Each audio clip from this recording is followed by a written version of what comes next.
Hey, thanks for tuning in. I am Jelani Sager, and if you've been watching my other videos, you know at this point that I am sharing musings from my own experience, from talking with guidance, from doing readings for hundreds, thousands of people over the last 40 years. I suppose it's got to be thousands by this time. And what comes up for people again and again, one of the questions that I get a lot is how to connect with my own guides. People will ask me that. How do I do that? And I thought today I would give you tip number one on how to connect with your own guides and start listening to what I say is behind the veil. I kind of say it that way. Do I understand what that frequency is? I can't tell you. I think for everybody it's different. Some people might be sensing that they want to talk to their angels or spirit guides, or they might have a connection to an ancestor, a family member. My personal experience is that whatever I tapped into, I do believe is universal. And I just call it guidance because guidance means help. That's the name I gave it. It doesn't, in my opinion, it doesn't. What I channel doesn't need a name. Names are only vibration. Guidance works for me. But I do believe that the information I've downloaded and the things that I have come to believe are universal. And why is that? Because I've been taught about acceptance and forgiveness and jealousy and worry, many issues and many ideas that we all have and all grapple with in life. So in that way, I believe the information I've received is on a universal scale. Maybe not everybody's cup of tea. I'm not saying that, or that anybody has to agree with what it is I've downloaded, but we do all grapple with the same issues. I believe that. And tarot taught me that many years ago because in the major arcana, if you're familiar with tarot, you know that those cards are our walk of life.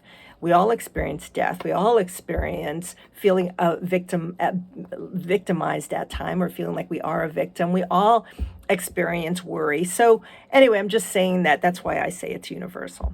Now, I have no bias about what it is you're going to receive when you start to get information from behind the veil, that invisible divine source. So that will be your call, the information that you receive. But today, what I wanted to do was help you to get there, help you to open up if it's been difficult for you, to begin that process for yourself. And tip number one is I think it really gets down to asking ourselves, what do we believe? Honestly, sometimes I do think, and not sometimes, I guess I should say all the time, when people ask me that question, how to connect with my own guides, whatever that is, whatever that means to you, I do think that the only reason someone can't connect is because they are afraid to. And I'm going to ask that you all think about that. What is your belief system about connecting to the other side? Do you believe or think that if you do, you might pull in something negative? Have you had those experiences? Have you had family members who have said, oh, I used to, listen and something negative came through and I shut it down? Anyway, all I'm saying is tip number one is, what do you believe?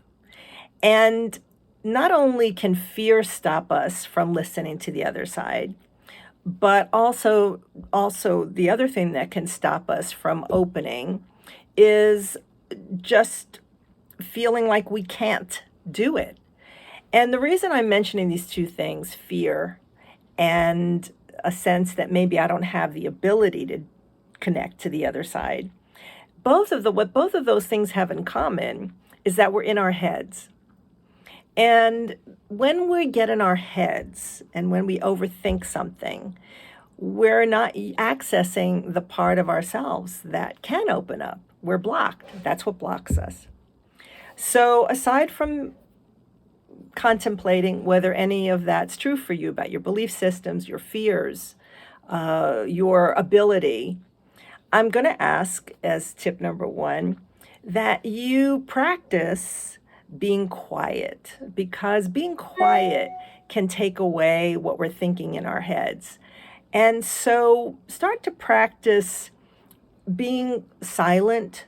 Put a timer on for 5 minutes. If you're someone who wants to connect to the other side in any way, then the best tip is to go ahead and try a 5 minute or a 10 minute if you can. 15, 20 minutes is best, but start slow, to sit, to be quiet, to ask yourself, to be mindful about asking yourself, am I afraid to connect to the other side?